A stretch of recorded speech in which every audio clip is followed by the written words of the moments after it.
इसके हाथ में बांसुरी कहां से आ गई? हो गया विश्राम? थकान पूरी हो गई? सारथी हूं। रथी की थकान को दूर करना भी मेरा कर्तव्य है।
कैसा अनुभव हुआ? अद्भुत, दिव्य, एक नई ऊर्जा अनुभव कर रहा हूं। मन में शांति है, संतोष है, आनंद है। जब मन शांत है, संतुष्ट है, तो क्या अब भी युद्ध करना चाहते हो या वापस अंग चलना है? मेरे लिए शांति और संतोष मेरे कर्तव्य पालन में है, मेरे वचन पालन में है। और इस समय मेरा कर्तव्य और वचन मुझे जरासंध की सहायता के लिए पुकार रहे हैं। प्रस्थान करो नटवर। जैसी महारथी की इच्छा।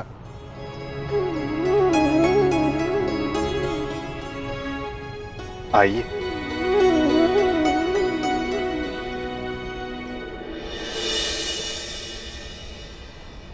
अच्छा, वर्णावतवासी माता कुंती का सत्कार करना चाहते हैं? जी।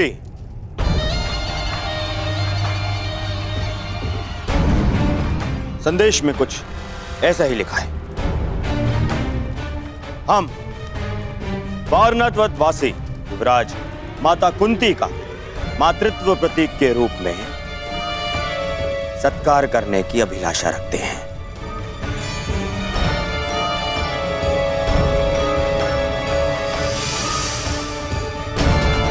महाराज ये सौभाग्य प्रदान करके हमें कृतार्थ करें।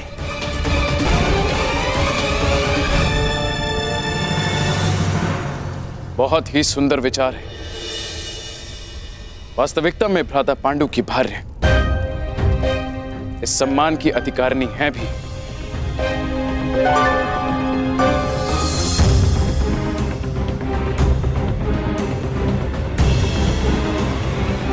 वो तो ठीक है ज्येष्ठ पिताश्री, परंतु एक बात समझ नहीं आई। ये निमंत्रण तुम्हें क्यों भेजा गया दुर्योधन?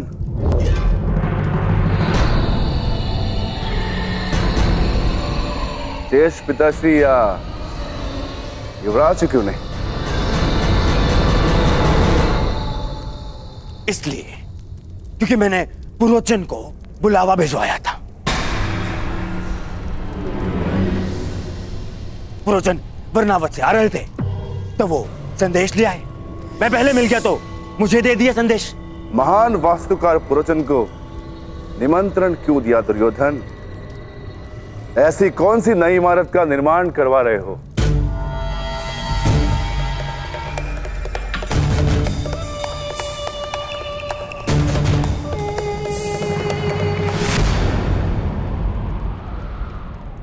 नहीं, वो क्या है कि अब कोई लाभ नहीं मेरे होने वाले सम्राट, कोई लाभ नहीं। चतुर भीम ने तुम्हें पकड़ ही लिया है। बात यह है भीम कि दुर्योधन अपने ज्येष्ठ भ्राता को भेंट देने के लिए एक सुंदर महल का निर्माण करवा रहा है।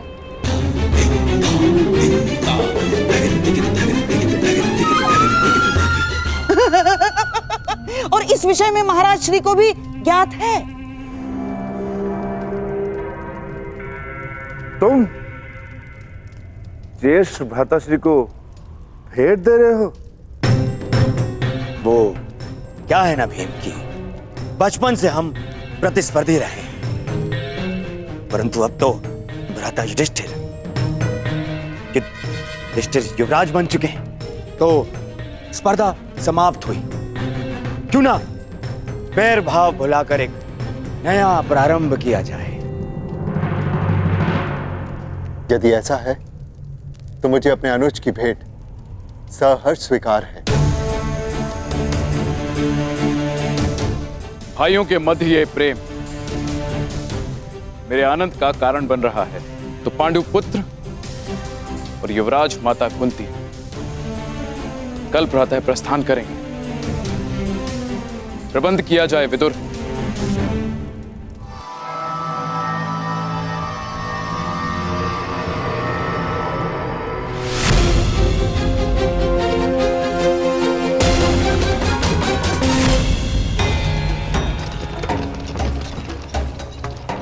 कब तक पहुंच पाएंगे हम? मार्ग का क्या भरोसा अंगराज, कदाचित कल प्रातः तक या मध्यांक तक या फिर संध्या भी हो सकती है। नहीं, हमें शीघ्र पहुंचना होगा। युद्ध प्रातःकाल प्रारंभ होने वाला है। योद्धा का युद्ध और मनुष्य का प्रारब्ध उसके कर्म के हाथों में होता है वीर। यदि इतनी ही शीघ्रता थी तो जलधारा के सामने इतना समय क्यों व्यर्थ किया? चला देते बाण, सुखा देते नदी को, मर जाने देते सारे जीव जंतुओं को। मैंने तुमसे पहले भी कहा है कि निर्दोषों का वध मुझे स्वीकार नहीं। यदि कोई लक्ष्य बिना रक्तपात के प्राप्त किया जा सके तो प्रयास अवश्य करना चाहिए।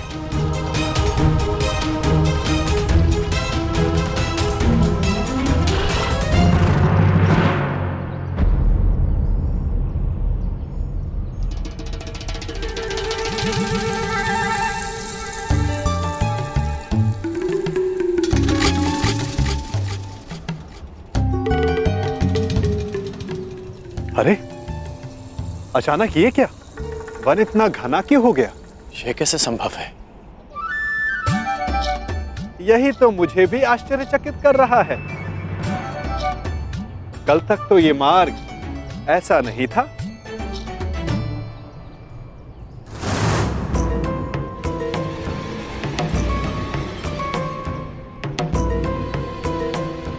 एक दिन में अचानक ऐसा क्या हो गया?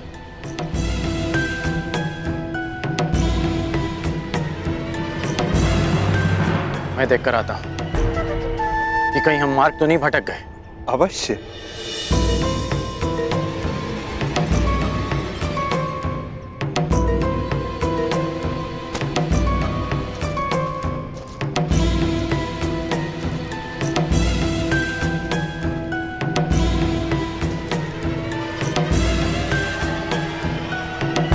अंगराज!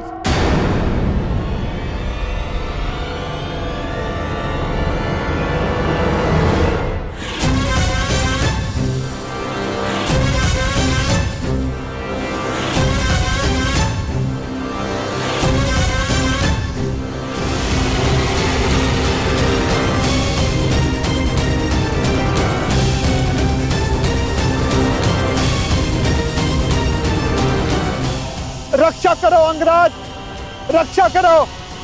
मैं आपका सारथी हूं, मेरी रक्षा करना आपका कर्तव्य है अंगराज। रक्षा करो अंगराज, ये सर्प मेरे प्राण ले लेगा अंगराज। अंगराज सहायता करो अंगराज, अंगराज, अंगराज।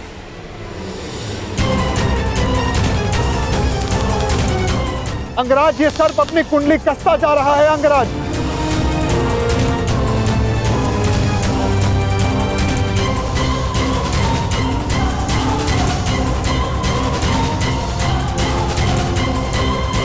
अंगराज सहायता।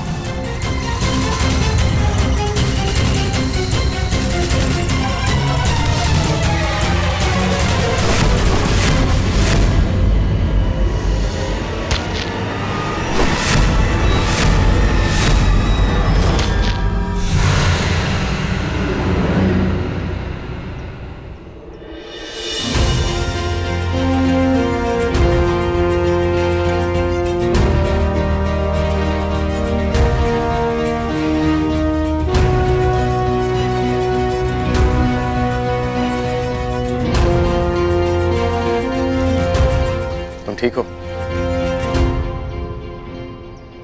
तो चलें। जलधारा के जीवों को नहीं मारा, परंतु इस सर्प का वध कर दिया। क्यों? तुम जीवित रहना नहीं चाहते क्या? निस्संदेह, परंतु वो सर्प भी जीवित रहना चाहता होगा अंगराज। मेरा तात्पर्य ये है, अभी कुछ ही देर पहले रक्तपात से बचने वाले, शांति और अहिंसा का समर्थक होने वाले अंगराज इस समय भिन्न व्यवहार क्यों किया? क्यों उस सर्प का वध कर दिया? क्यों अशांति की? क्योंकि परिस्थितियां भिन्न थी। हाँ, मैंने उस सर्प को मारा क्योंकि उसने तुम पर आक्रमण किया। शांति भंग उस सर्प ने की, मैंने नहीं।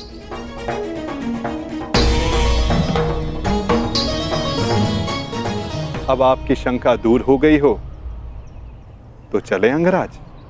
शंका तो तुमने प्रस्तुत की है, परंतु समाधान तो आपके लिए है अंगराज।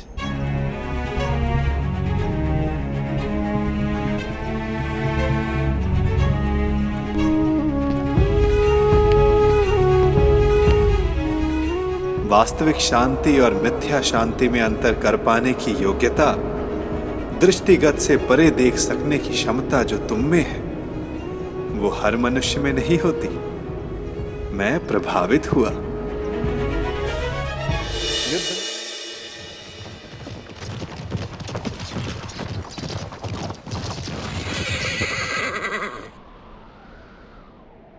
ये अचानक रथ क्यों रोक दिया?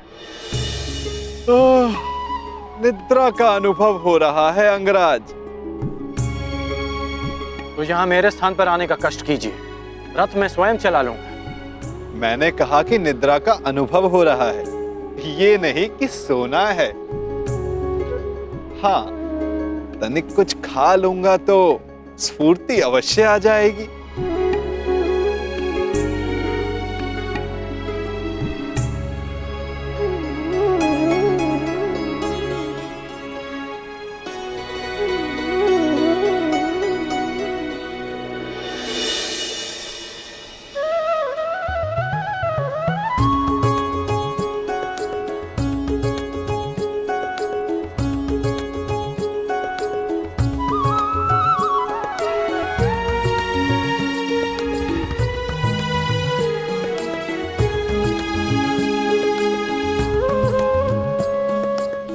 ये पात्र कहां से आ गया?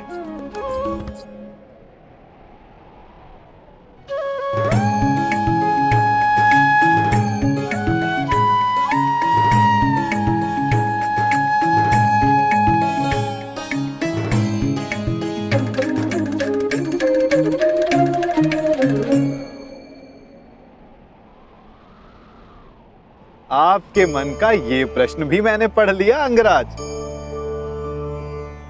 यात्रा कितनी लंबी होने वाली है, ये यात्री कहाँ जानता है। इसीलिए ऐसे समय के लिए ये माखन मैं हमेशा अपने साथ रखता हूं। ये मुझे ऊर्जा और स्फूर्ति देता है और साथ साथ मन भी सचेत रखता है। खाओगे? खा लो।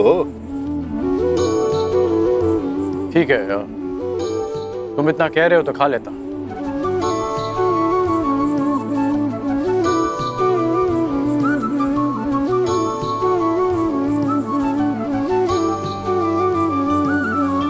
कहा था ना स्फूर्ति मिलेगी। थोड़ा और मिलेगा?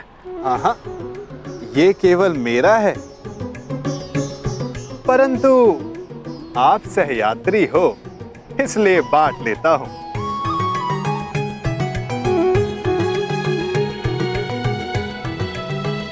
कभी सुना है आपने कि माखन और दूध में शत्रुता हुई है?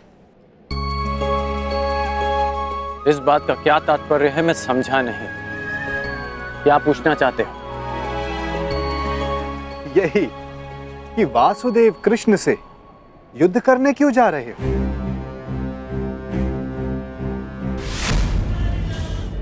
यही कि वासुदेव कृष्ण से युद्ध करने क्यों जा रहे हो? जबकि समान गुण वालों को मित्र होना चाहिए।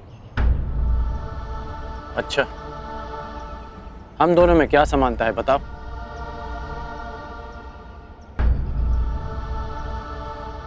एक बालक जिसको जन्म किसी और ने दिया, पाला किसी और ने, जो बालपन से ही अन्याय और अधर्म से लड़ता आया हो, जिसका लक्ष्य अन्याय का नाश है, जिसने प्रेम किसी से किया और विवाह किसी और से करना पड़ा, और अब धर्म संस्थापन के लिए अथक परिश्रम कर रहा है। अब आप ही बताओ, क्या ये समानताएं नहीं है? कुछ असमानताएं भी हैं हमारे बीच। कैसी असमानताएं अंगराज? कृष्ण को जन्म किसी और ने दिया और पाला किसी और ने, परंतु मुझे मेरे सगे माता पिता ने पाला है। निसंदेह, परंतु लक्ष्य दोनों का समान है। इसीलिए इस यात्रा में एक दूसरे का सहायक होना चाहिए, विरोधी नहीं। कदाचित हम दोनों एक ही पक्ष में होते हैं। यदि मैं जरासंध को वचन नहीं देता कि मैं कृष्ण के विरुद्ध उनकी सहायता करूंगा।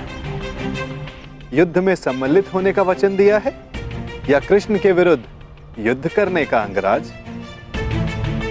मैं समझा नहीं।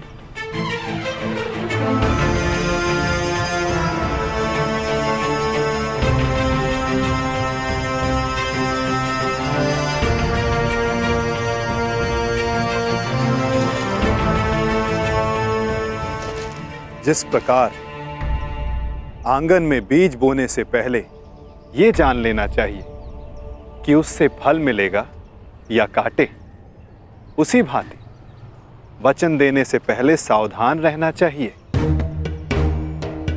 वचन ऐसा अश्व है जिसे समझ की रस्सी से ना बांधा जाए तो अनियंत्रित होकर अपने सवार को हानि पहुंचा सकता है। क्या आप जानते थे कि जरासंध वचन में आपसे कृष्ण के विरुद्ध युद्ध करने की मांग रखेंगे?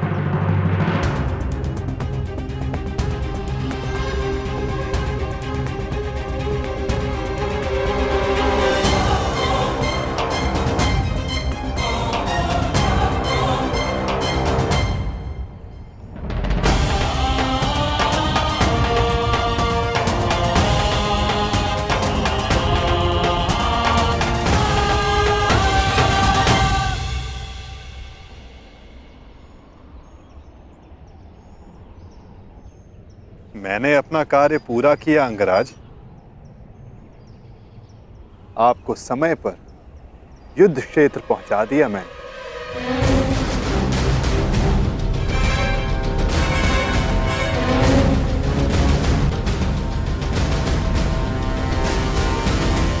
आवश्यक भी था, क्योंकि हम दोनों के यहां आने से पूर्व युद्ध प्रारंभ नहीं हो सकता था। तो आपको लगता है कि जरासंध आपके बिना युद्ध नहीं करेगा? मेरे बिना जरासंध युद्ध प्रारंभ कर सकता है, परंतु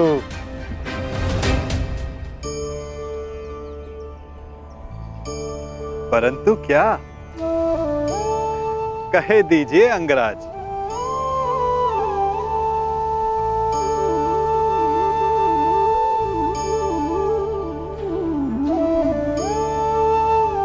कहने की आवश्यकता नहीं, सारथी हैं आप, सचेत भी हैं, तो अपने रथी का मन पढ़ लीजिए। सारथी का कार्य पूर्ण हुआ, परंतु रथी की तीसरी परीक्षा अभी शेष है।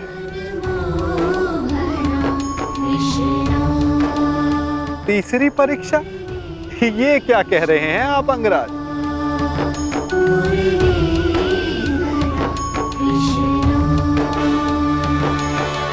वही जो आप ना समझने का अभिनय कर रहे हैं।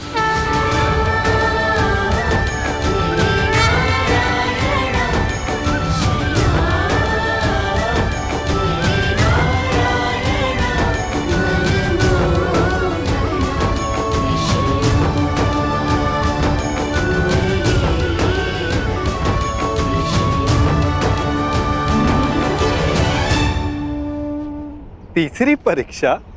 ये आप क्या कह रहे हैं अंगराज?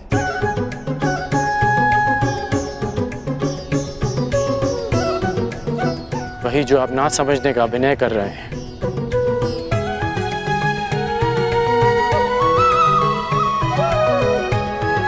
मेरे गुरु परशुराम ने मुझे मानव के त्रिगुण व्यवहार को समझने का ज्ञान दिया है। मानव का व्यक्तित्व राज, सत्व और तम गुणों के संतुलन से बनता है।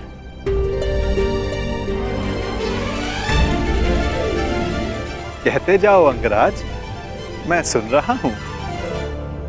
रजगुण मनुष्य को स्वार्थी बनाता है। इसके प्रभाव में मनुष्य अपनी सुविधा के लिए दूसरों को कष्ट देता है।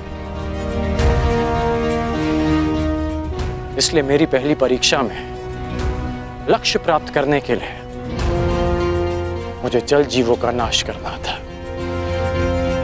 परंतु तुम रजगुण के प्रभाव को संतुलित करने में समर्थ रहे।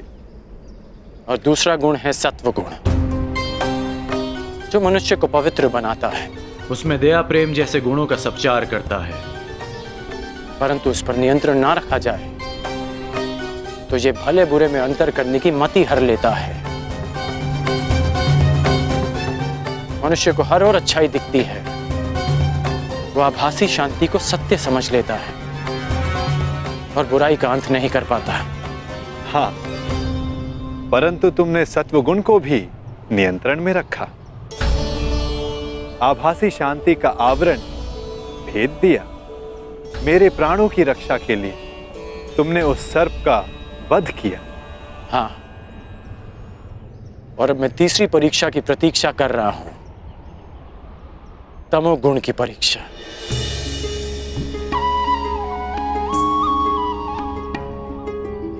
उत्तम, परंतु ये किसने कहा कि तम गुण की परीक्षा अभी चल नहीं रही है?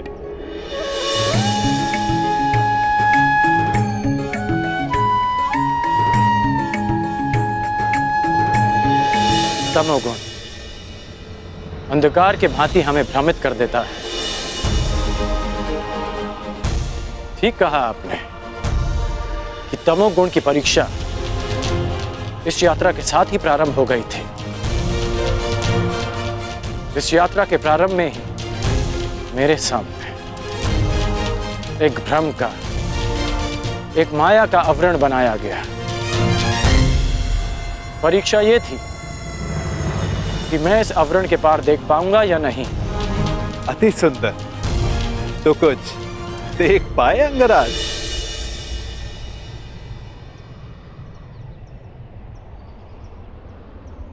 सबसे पहले इस नाटक के सूत्रधार को देखा, नटवर को देखा,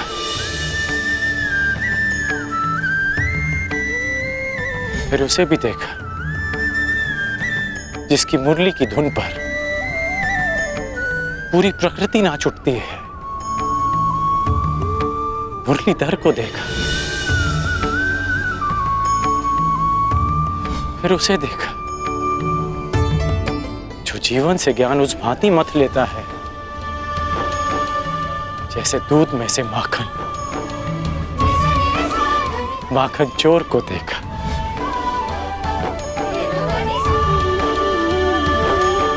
और फिर उसे देखा जिसके ये सब रूप हैं।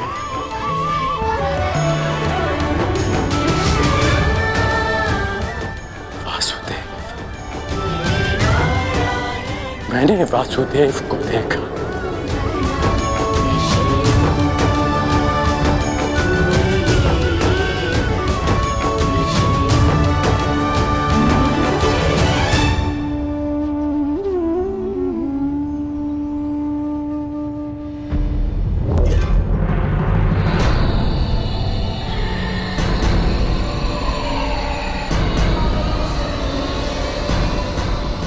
महाराज, यहाँ ना कोई सेना है ना वासुदेव। कहीं वासुदेव ने समर्पण का मन तो नहीं बना लिया? नहीं, यदि समर्पण करना होता तो वो कर्ण को अपने साथ नहीं ले जाता। कृष्ण या तो युद्ध करेगा या फिर से कोई छल। यही जानना चाहता था कर्ण कि तीनों गुणों के प्रभाव को नियंत्रित कर सकने की क्षमता तुम में है या नहीं। मैं संतुष्ट हुआ। इस जीवन में मैंने तुमसे अधिक विलक्षण पुरुष नहीं देखा। सूर्य देवता है, पर मनुष्यों में सूर्य तुम हो कर्ण। धन्य है तुम्हारी माता, धन्य है तुम्हारे पिता।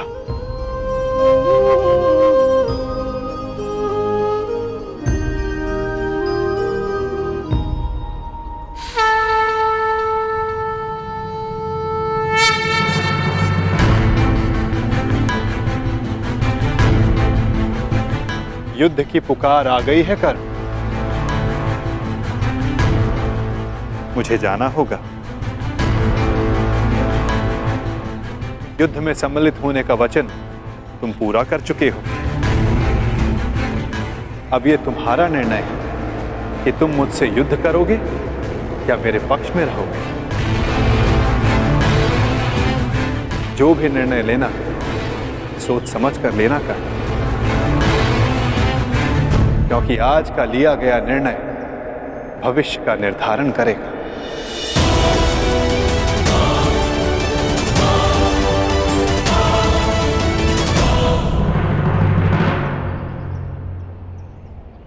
कृष्ण, रण छोड़। कहाँ है तू? फिर से रण छोड़कर भाग गया।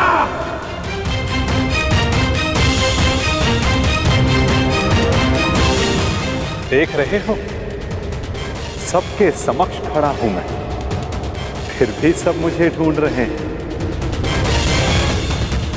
पुकार रहे हैं।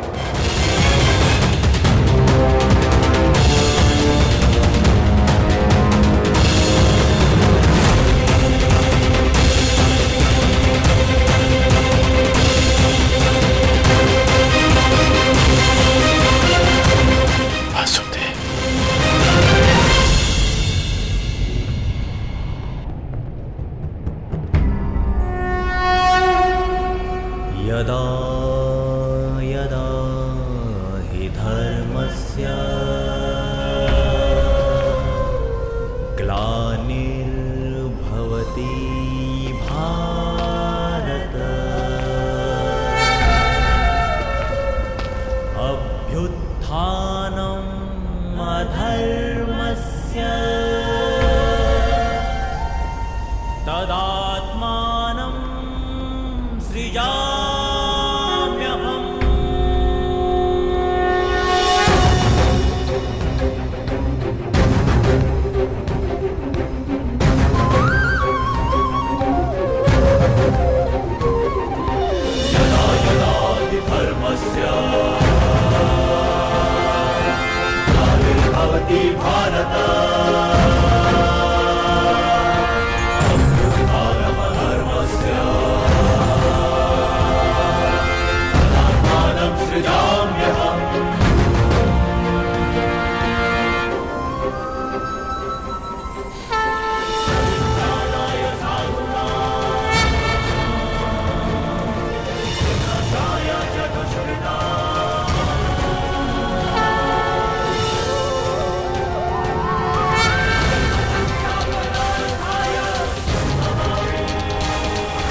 ही पहुंचा रणछोड़ अपने जीवन के अंतिम रण में।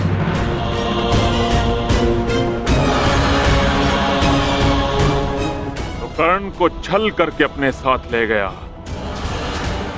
ताकि युद्ध को टाल सके, और आया भी तो निहत्था बिना सेना के, परंतु फिर भी मैं प्रस्तुत हूं। आज मैं तुझे समाप्त कर दूंगा कृष्ण। विकास के प्रयास को प्रशंसा मिलती है जरासंध, विनाश के प्रयास को नहीं। कितनी बार हमने युद्ध किया, क्या लाभ हुआ? सहस्त्रों सैनिक अकाल ही काल के ग्रास में समा गए। युद्ध तब श्रेष्ठ है जरासंध जब उसका लक्ष्य एक महान शांति हो, ना कि एक मिथ्य अभिमान की पूर्ति। मैं इस विनाश को रोकने का निमंत्रण देता हूं जरासंध, मित्रता का हाथ आगे बढ़ाता हूं, और इसका प्रमाण है कि मैं निशस्त्र आया हूं। अपने अहंकार की निद्रा त्यागो जरासंध, शांति का सूर्योदय चुनो। अरे जा रणछोड़, शांति कायरों की ढाल होती है, वीरों का आभूषण युद्ध होता है ग्वाले, युद्ध। मेरी चुनौती स्वीकार कर। संसार की, मानवता की ढाल शांति है जरासंध। जिसके पास विनाश की शक्ति हो उसे शांति का विकल्प पहले चुनना चाहिए। वीर वो नहीं जो पल पल में युद्ध को उपस्थित हो जाए। वीर वो होता है जो जब तक संभव हो युद्ध को टाले। तुम्हारे नाम में ही संधि है, तो फिर क्यों युद्ध के कंकड़ से शांति का पात्र तोड़ते हो जरासंध? यदि शांति का पात्र छलका तो विनाश बाहर आएगा। मैं कोई मथुरा का ग्वाला नहीं जो तुम्हारी इन मीठी मीठी बातों में आ जाऊं। तुम्हारे उद्देश्यों के बाणों का जरासंध के कवच पर कोई प्रभाव नहीं पड़ेगा।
ये तुम्हारी दूसरी भूल है जरासंध, और मेरी अंतिम चेतावनी, शांति का अंतिम प्रयास।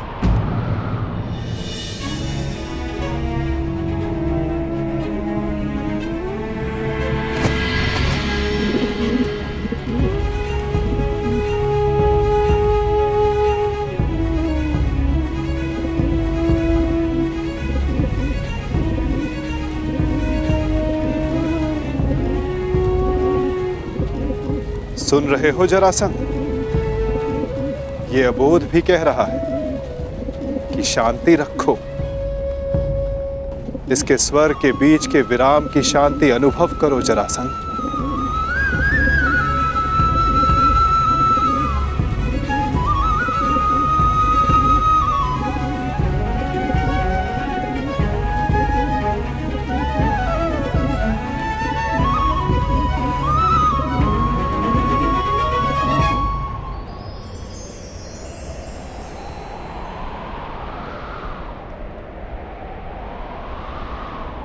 शांति का संदेश लाने वाले परिणाम जानना चाहता है वासुदेव, तो देख।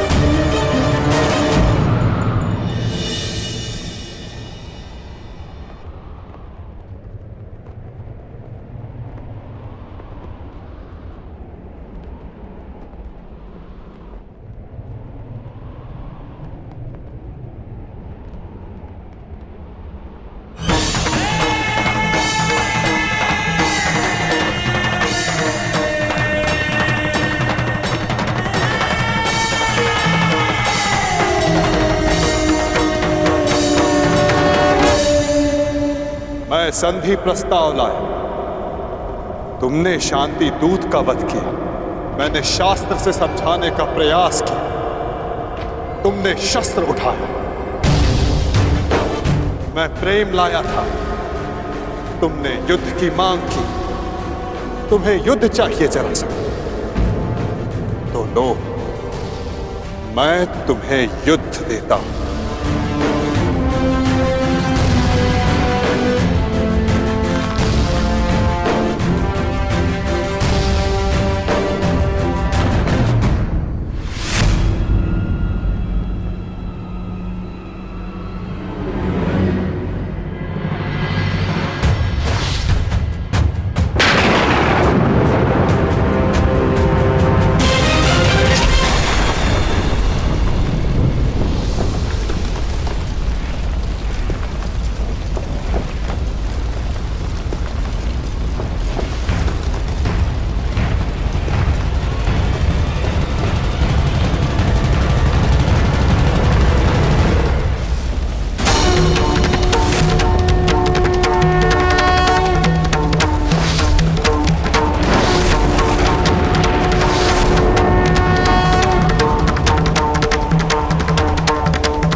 करेंगे वासुदेव उसका अहंकार भी। रथचक्र के प्रहार से विनाश हुंकार से क्रोध अग्नि कृष्ण की करेगी पाप का दलन। पाप से धती धरा काही मां पुकार दी ईश द्वारिका समक्ष अपना प्राण मांग दी।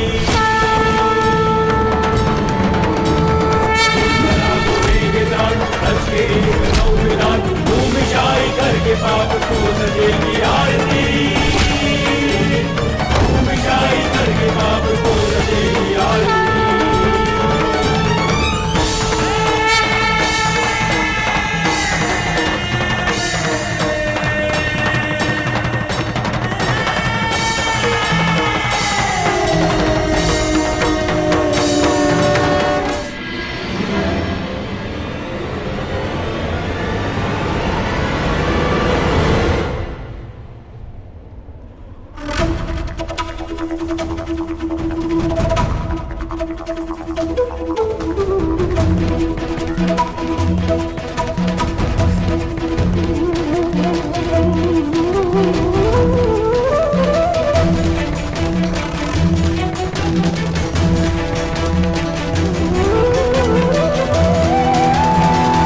हर पाप के मार्ग में आना मेरा कर्तव्य है, परंतु नियति के मार्ग में आना मेरा अभ्यास नहीं।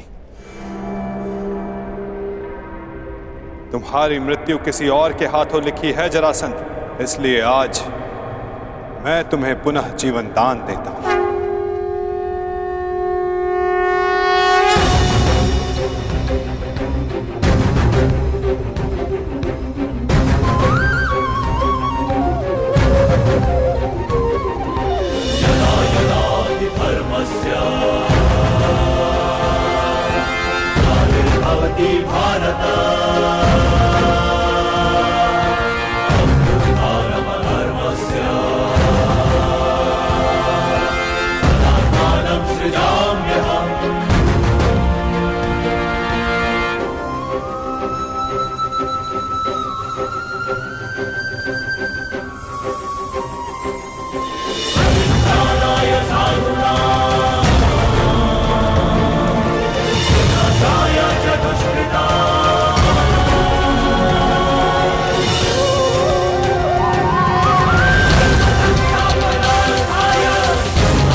क्या हुआ? युद्ध में सम्मिलित होने आए थे ना? युद्ध नहीं किया? आपने मुझे विकल्प चुनने को कहा, परंतु अवसर नहीं दिया। अब अनुभव हुआ कि मुझे यहां युद्ध में सम्मिलित होने के लिए नहीं, युद्ध का साक्षी बनने के लिए लाया गया था। अनगिनत जरासंधों से भरे इस संसार में एक कर्ण से वार्तालाप करके अच्छा लगा। तुम अब भी भ्रम के पार देख सकते हो कर्ण। युद्ध समाप्त हुआ और तुम्हारे वचन पूर्ति का उपकर्म भी।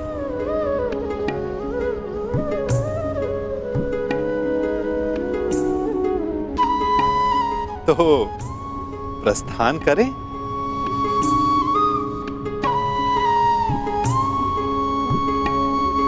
रुकिए।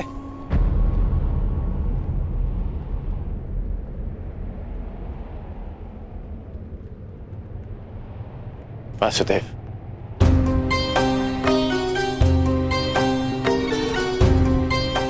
अपने आप नटवर हैं और ना मैं रथी, इसलिए अब ये रथ मैं चलाऊंगा। अब आपका सारथी मैं बनूंगा वासुदेव। मैं सदा नटवर था और सदा नटवर ही रहूंगा अंगराज। नियति ने हमारी जीवन यात्रा में तुम्हारा रथी होना निश्चित किया है और मेरा सारथी होना।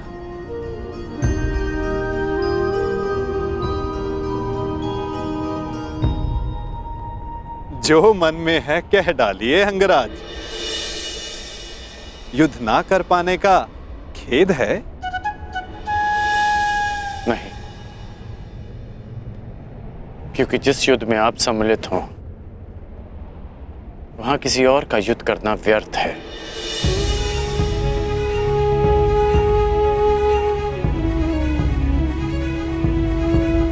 नियति के चक्र को कौन समझ पाया है कर्ण? कौन जाने वो दिन आए कि हम दोनों युद्ध में सम्मिलित हों और मैं सम्मिलित होकर भी शस्त्र ना उठाऊं।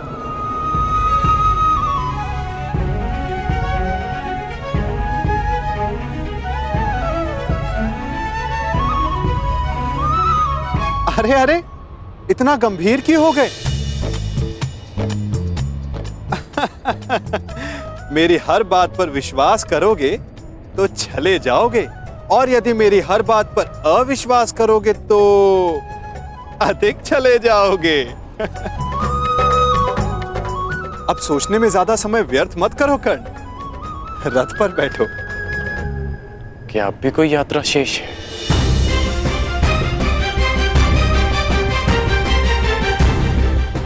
यात्रा तो अनावृत नियम है कर्ण। तुम्हारी मगध की यात्रा समाप्त हुई, हो सकता है कहीं और किसी नई यात्रा का प्रारंभ करने जा रहे हो।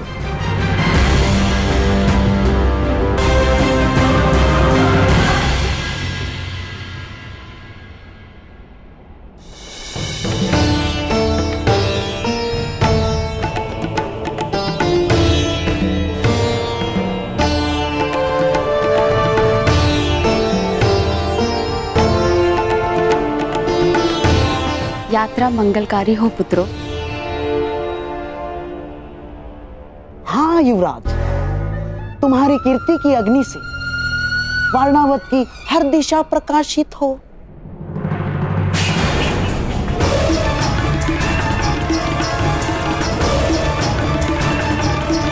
पहना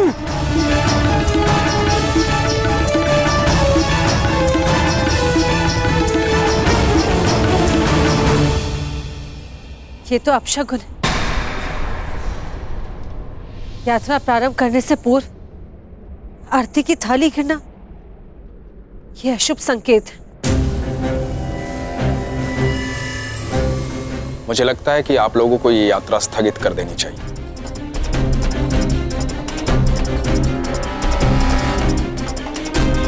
शास्त्रों में लिखा है, किसी भी शुभ मुहूर्त में कोई विघ्न आए तो उसे टालना ही उचित है। भ्राता विदुर कह रहे हैं तो यात्रा स्थगित ही कर देनी चाहिए।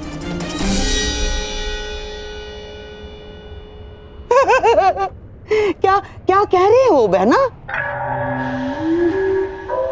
अरे अग्नि तो पवित्र होती है, और कदाचित अग्निदेव ये संकेत दे रहे हैं कि इस यात्रा में वो पांडव भांजों के साथ ही है।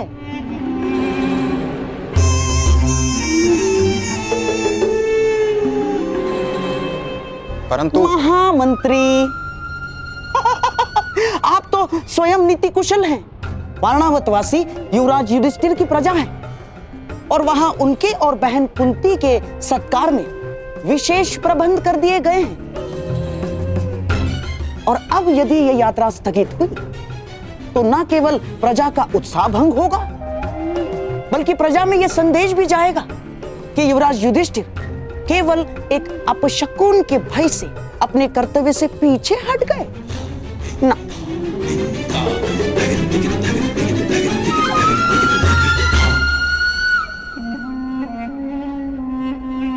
महामंत्री, ये युवराज युधिष्ठिर का अपयश होगा। परंतु यहाँ युवराज की सुरक्षा का प्रश्न है। सुरक्षा? महामंत्री, जिसके साथ भीम और अर्जुन जैसे महाबलशाली भाई हों, जिन्होंने पांचाल को बात ही बात में परास्त कर दिया हो, उन्हें किसका भय? मामा श्री का मत उचित है काका श्री, परंतु आपकी मंत्रणा भी आवश्यक है। यदि आप कहेंगे तो हम नहीं जाएंगे।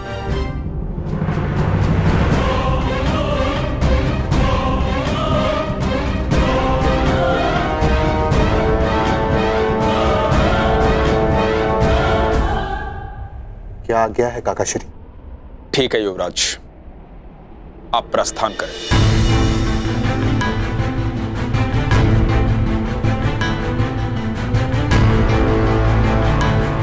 यात्रा मंगलमय हो।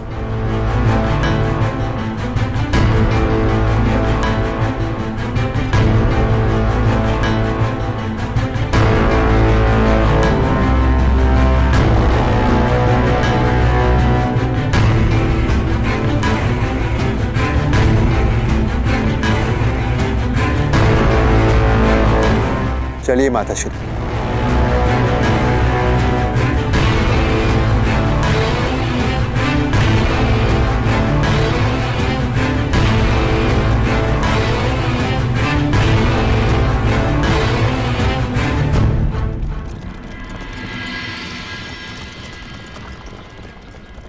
अंतिम विदाई युवराज, अंतिम विदाई।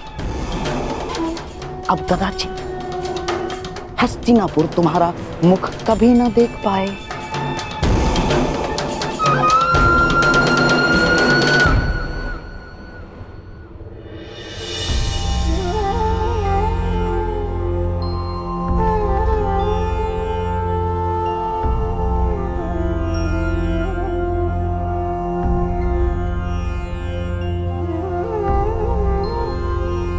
वासुदेव,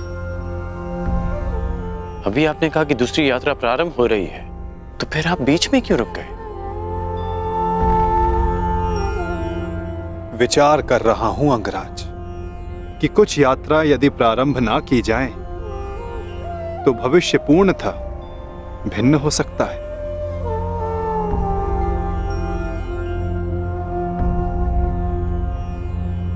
मैं आपकी ये पहेली भी समझ नहीं पाया।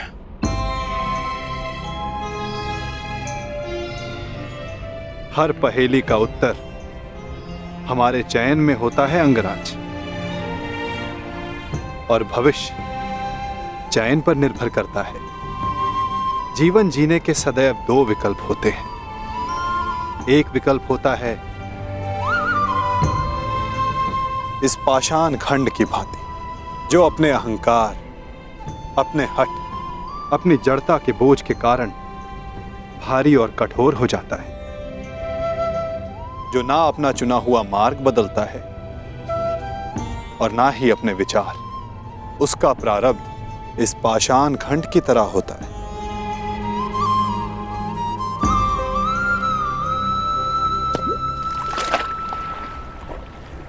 जल में डूब जाना। और दूसरा मार्ग वासुदेव?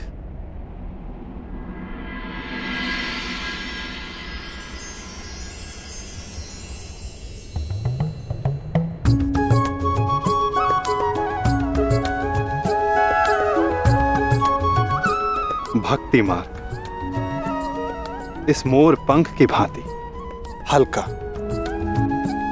जो वायु के वेग में बहता है।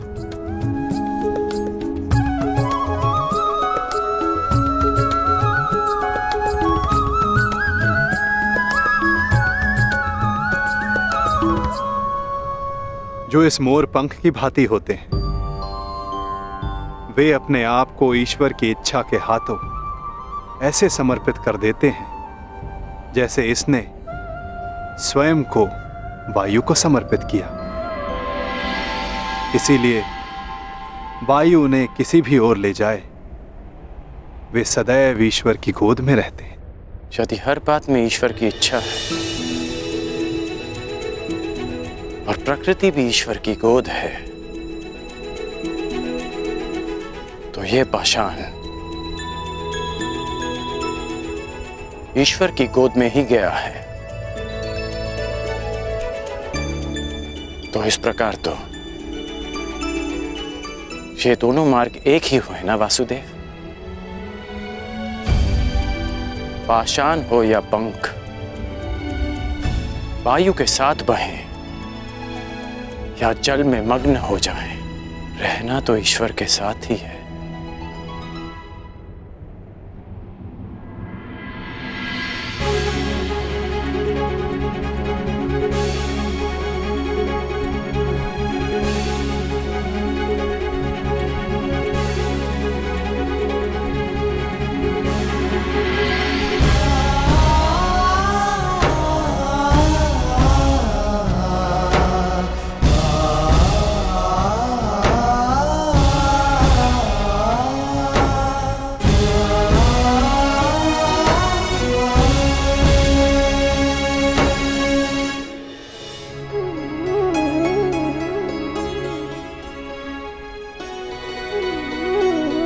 मैं हमेशा तुम्हारी प्रशंसा करता आया, परंतु आज तुमने मेरा सम्मान अर्जित किया है कर्ण। तुमने वो समझ लिया जिसका ज्ञान पाने में ऋषि मुनि अपना सारा जीवन बिता देते हैं। कोई पाषाण खंड नहीं, कोई मोर पंख नहीं। यदि कुछ महत्वपूर्ण है तो कर्म और कर्म के परिणाम। कुछ महत्वपूर्ण है तो हमारा चुना हुआ मार्ग।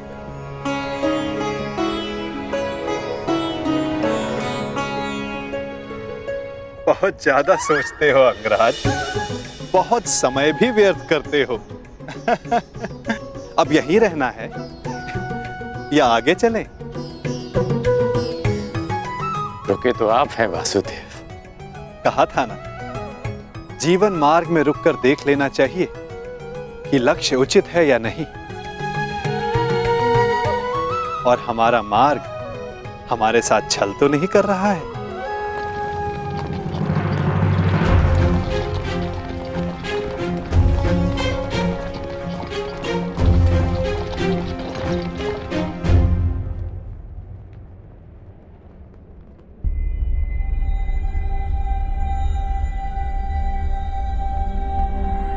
ये दो रथ क्यों वासुदेव? क्योंकि यहां से दो मार्ग जाते हैं कर्ण, एक हस्तिनापुर को और दूसरा पांचाल को। तो अचानक आप पांचाल जा रहे हैं? कहीं इसका संबंध पाषाण खंड और मोरपंख के चुनाव से तो नहीं? नहीं कर, आवश्यक नहीं कि हम केवल पाषाण खंड या मोरपंख ही हों। कभी कभी कर्म के साथ साथ निमित्त भी महत्वपूर्ण होता है। हम में से कुछ पाषाण पानी के लिए निमित्त होते हैं, मोरपंख के लिए वायु का, और निर्माण के लिए अग्नि का। निर्माण के लिए अग्नि का? परंतु अग्नि तो सब भस्म कर देती है। हाँ, परंतु यही अग्नि पवित्र भी करती है अंगराज। और ऐसी ही एक अग्नि का साक्षी बनने जा रहा हूं मैं, जो एक पिता के मन में उत्पन्न हुई। वो अग्नि जो एक दिन सब पवित्र कर देगी।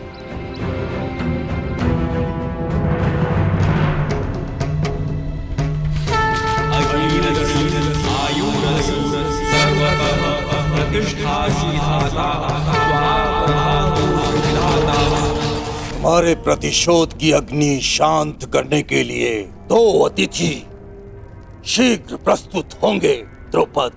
मैं भी उनके स्वागत के लिए आतुर हूं ऋषिवर। तब से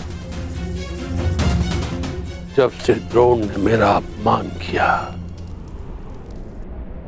ये कैसी विचित्र अग्नि है द्वारकाधीश? अग्नि अग्नि होती है कर्ण। हाँ, उत्पत्ति का कारण और उद्गम भिन्न हो सकते हैं। लालच की अग्नि, घृणा की अग्नि, छल कपट की अग्नि। आशा करता हूं जब कभी ऐसी अग्नि से तुम्हारा सामना होगा तो तुम उचित निर्णय लोगे कर्ण। एक बात का आश्चर्य है वासुदेव, आप पांडवों के ममेरे भाई हैं, तो मुझे लगा कि आप मुझे कुमार दुर्योधन से दूर करने का प्रयास करेंगे, परंतु आपने ऐसा नहीं किया। क्योंकि सारथी का कार्य केवल मार्ग दिखाना होता है अंगराज, चयन तो रथ ही करेगा। फिर भी यदि समय आने पर चुनाव करना पड़ा तो किसका चुनाव करोगे अंगराज?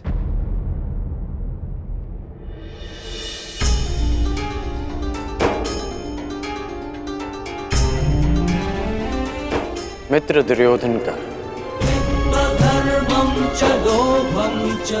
इसलिए नहीं कि मैं उनके प्रत्येक कर्म को उचित मानता हूं, परंतु इसलिए कि उन्होंने मेरी तब सहायता की जब सबकी दृष्टि में मैं तुच्छ था।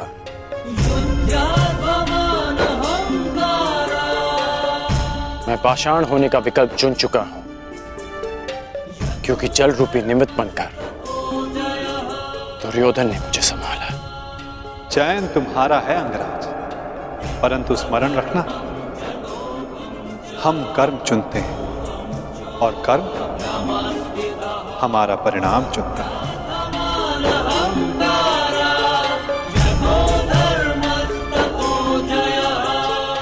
मित्र दुर्योधन का। चयन तुम्हारा है अंगराज, परंतु स्मरण रखना, हम कर्म चुनते हैं और कर्म हमारा परिणाम चुनता है। और कुपक्ष में होने से कुपरिणाम भोगने की संभावना अधिक होती है कर्ण। तब भी मैं मित्र दुर्योधन को ही चुनूंगा। प्रणिपात वासुदेव।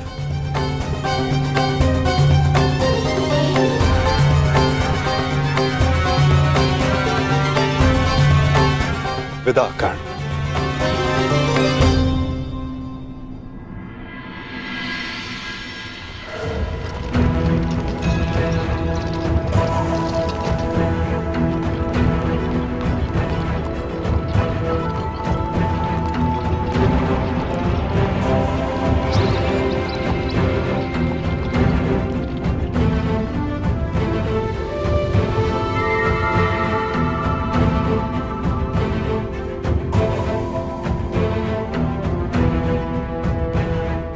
अति सुंदर। विश्वास नहीं होता कि भ्राता दुर्योधन आपको इतनी सुंदर भेंट दे सकते हैं।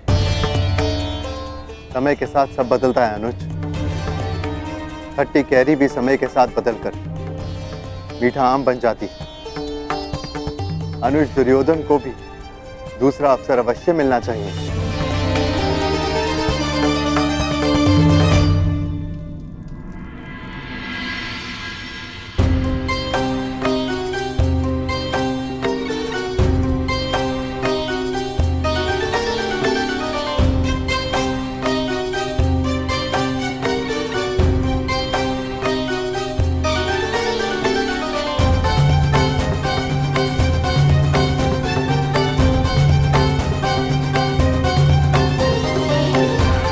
अद्भुत अद्भुत महल बनाया है पुरोचन ने। समझ में नहीं आता ये वास्तविक भवन है या भ्रम। मैं तुमसे सहमत हूं अनुज, परंतु इतनी सुंदर वस्तुएं सदैव भ्रम और छल ही होती है।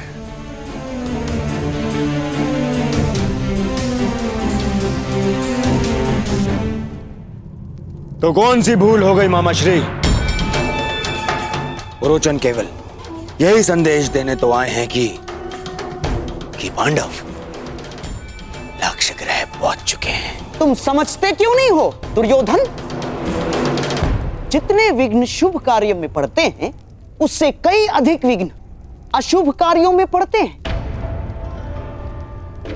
उस दिन मैंने राजसभा में बात पलट दी, कहा कि तुम अपने भाइयों के लिए महल बनवा रहे हो, और अब यदि इस पुरोचन को यहां किसी ने देख लिया तो?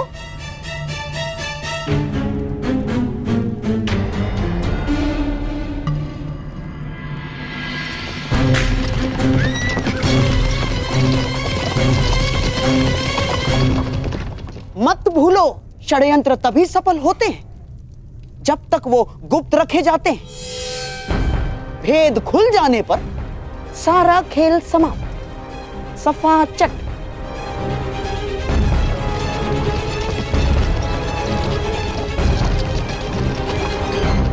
और तुम अपनी बुद्धि लाक्षागृह की नींव में डाल के आए हो। यहां बार बार आने से किसी को संदेह हुआ तो? शीघ्र ही यहां से निकलो, इससे पहले कि यहां तुम्हें कोई देख ले।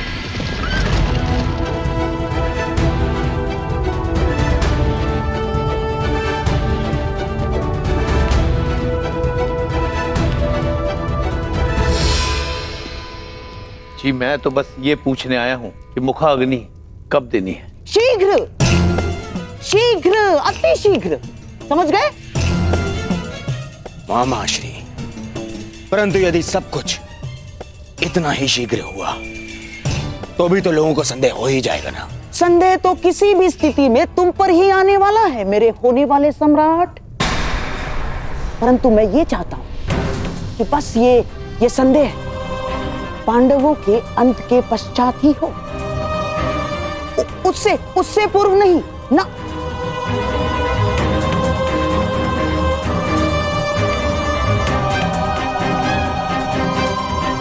अब देख क्या रहे हो, जाओ। रुको पुरोचन, कहते हैं कि बड़े भ्राता को मुखाग्नि अनुज ही देता है।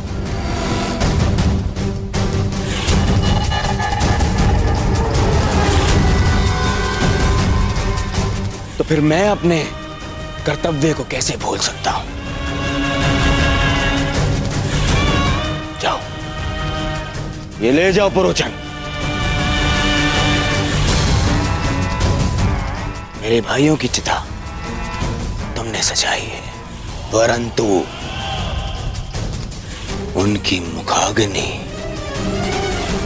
मेरी ओर से ही होनी चाहिए।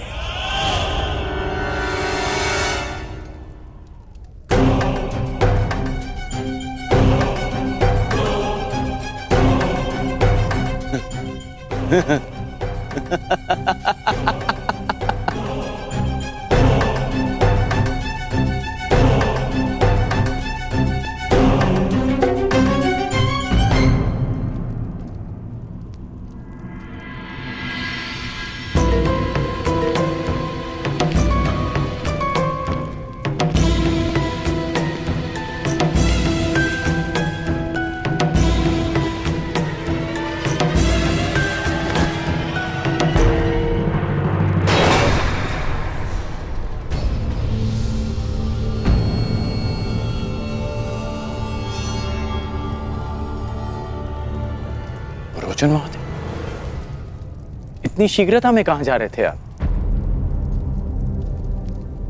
वर्णावत। मैंने आपकी सामग्री गिरा दी, मैं ही इसे उठा देता। सावधान अंगराज, ये अग्नि कहीं आपको जला ना दे।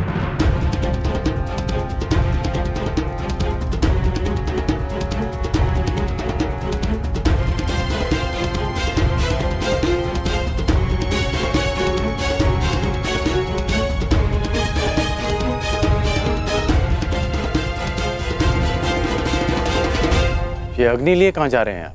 ये अग्नि नहीं है अंगराज, ये वो प्रकाश पुंज है जो हस्तिनापुर का भविष्य बदल देगा, और साथ में आपका और मेरा भी, क्योंकि हम दोनों विजेता के पक्ष में हैं।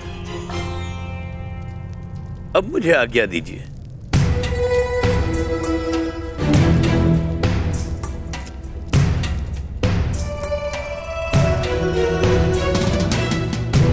अग्नि,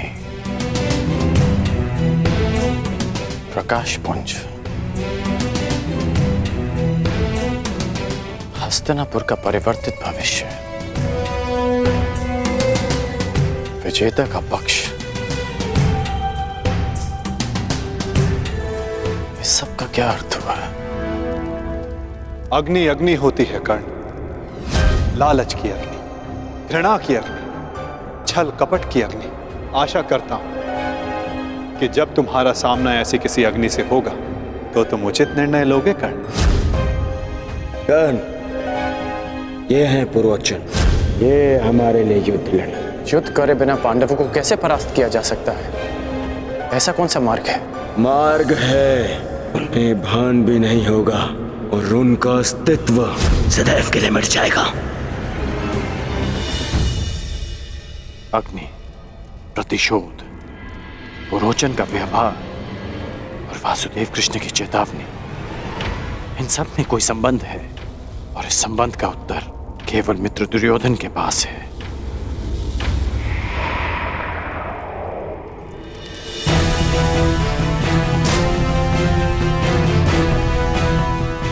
मुहूर्त आ गया है पांचाल राज। यज्ञ की पूर्णाहुति के लिए यहाँ महारानी का होना आवश्यक है। मैंने महारानी को यहाँ आने के लिए संदेशा तो भिजवाया था, परंतु मेरी समझ में नहीं आ रहा है कि महारानी को यहाँ आने में इतना विलंब क्यों हो रहा है। समय, मुहूर्त और ग्रह दशा किसी की प्रतीक्षा नहीं करते पांचाल नरेश। यही क्षण पूर्ण आहुति के लिए उपयुक्त है। यदि आहुति ना दी गई तो सारे प्रयास निष्फल हो जाएंगे। क्या महारानी के अतिरिक्त और कोई विकल्प नहीं है ऋषिवर? ये यज्ञ है पांचाल नरेश, नियमों से बंधा है। इसमें विकल्प की कोई संभावना नहीं। ओम अग्नि मिली पुरोहितम यज्ञासा देव अमृत विजम होता राम रतन धात्मम।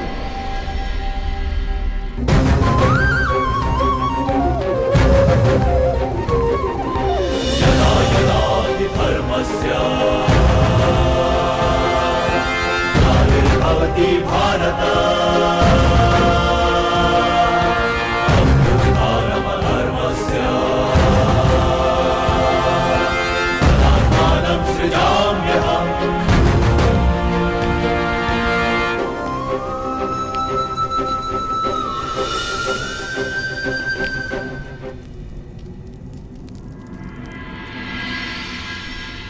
विचित्र बात है, प्यासे के समक्ष जल रखा है और वो प्यास बुझाने का विकल्प ढूंढ रहा है। मैं आपके कहने का अभिप्राय समझा नहीं वसुदेव। अग्नि से बड़ा ना कोई पुरोहित है, ना उससे बड़ा कोई होत्र, ना उससे बड़ा कोई वरदायक, ना ही इच्छा पूर्ति का स्रोत। अयोनिज के लिए यही गर्भ है। जब अग्नि आपके समक्ष प्रस्तुत हो तो विकल्प क्यों ढूंढ रहे हैं पांचाल नरेश? क्या मैंने कुछ अनुचित कहा मुनियाज? परंतु ये प्रयोग अगर विफल रहा तो ये यज्ञ भंग भी हो सकता है। एक मनुष्य पुनः ये यज्ञ नहीं कर सकता। परंतु यदि इसी समय पूर्ण आहुति ना दी गई तो भी ये यज्ञ निष्फल होने ही वाला है ना। सोच क्या रहे हैं पांचाल नरेश? समय हाथ से जा रहा है। यज्ञ अग्नि प्रचंड हो रही है।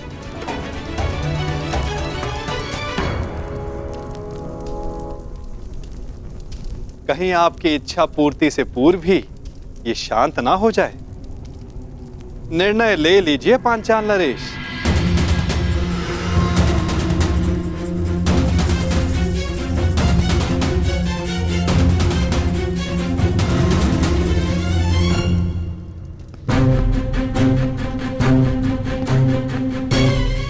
इतनी शीघ्रता से कहाँ जा रहे हो अंगराज कर्ण?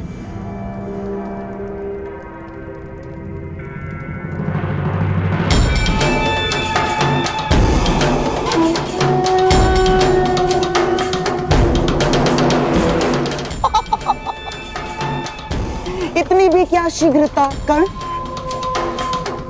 मुझे अभी अपने मित्र दुर्योधन से मिलना है।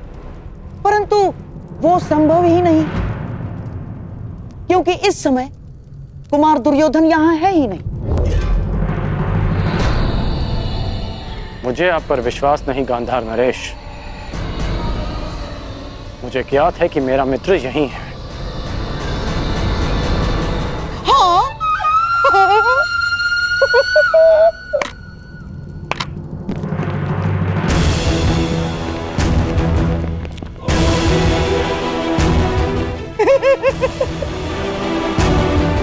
अब तो तुम समझ लो कि शकुनी नहीं चाहता कि कि तुम दुर्योधन से मिलो।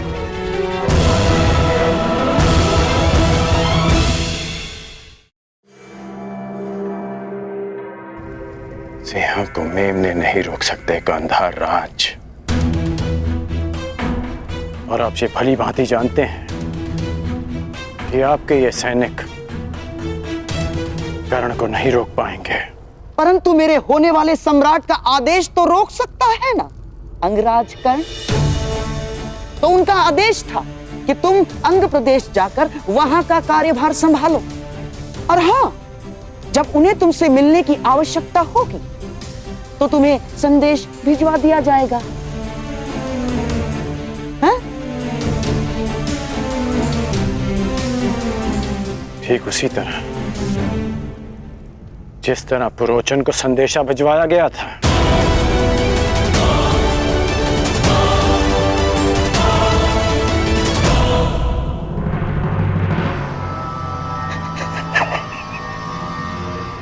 कुमार दुर्योधन के प्रति तुम्हारी निष्ठा की सराहना करता हूं मैं कर्ण, परंतु निष्ठावान तो पालतू कुत्ते।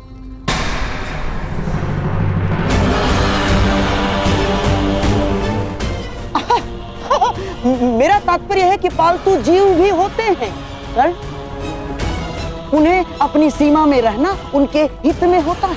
इसीलिए शकुनी चाहता है कि तुम अपनी सीमा में रहो। अंग लौट जाओ।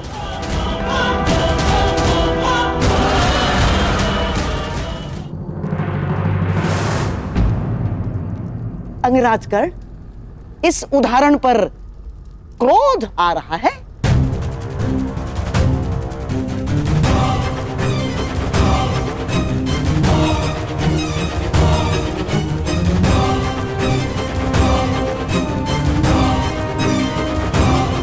एक क्षण के लिए तो लगा कि आप मेरी तुलना पालतू जीव से कर रहे हैं, परंतु फिर अनुभव हुआ कि ना मैं अपनी बहन के ससुराल में रह रहा हूं और ना ही अपने भांजे की कृपा पे पल रहा हूं।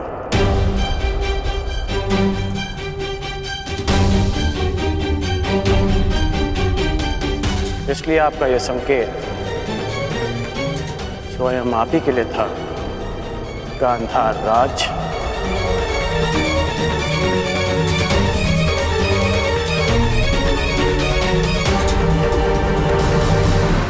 क्या हुआ? मेरे उदाहरण पर क्रोध आ रहा है?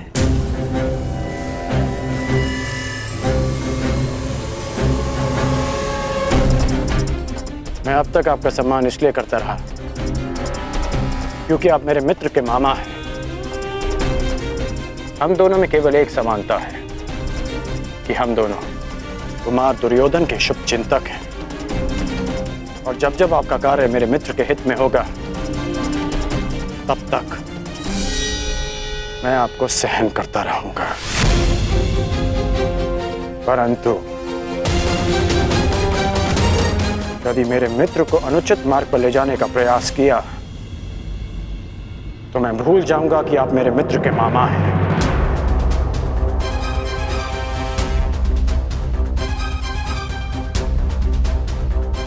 और उस समय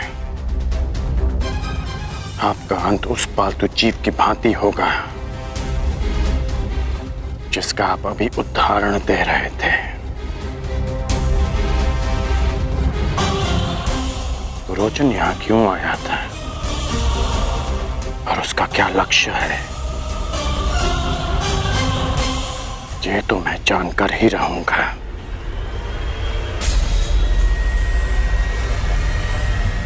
प्रणिपात मामाश्री।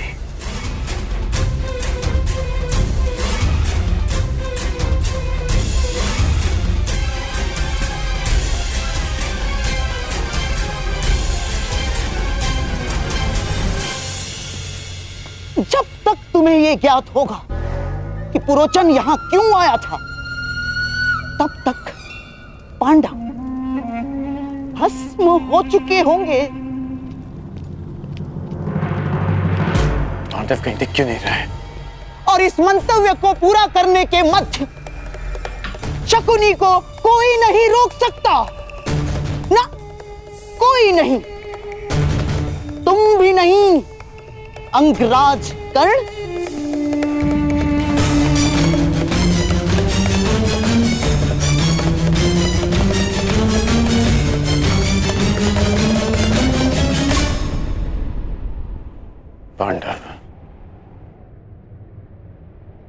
पांडव ही मित्र दुर्योधन के शत्रु हैं। वो महल में नहीं दिखे, वो यहां नहीं है, कहां जा सकते हैं वो? वारनाव्रत।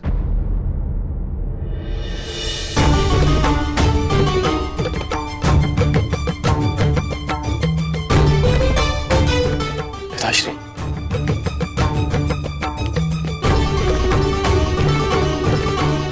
आयुष्मान भव। पांडव वारनाव्रत में?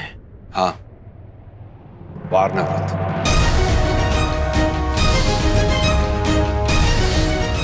रोचन महोदय, इतनी शीघ्रता में कहां जा रहे थे आप? वारनावत, ये अग्नि नहीं है अंगराज, ये वो प्रकाश पुंज है जो हस्तिनापुर का भविष्य बदल देगा।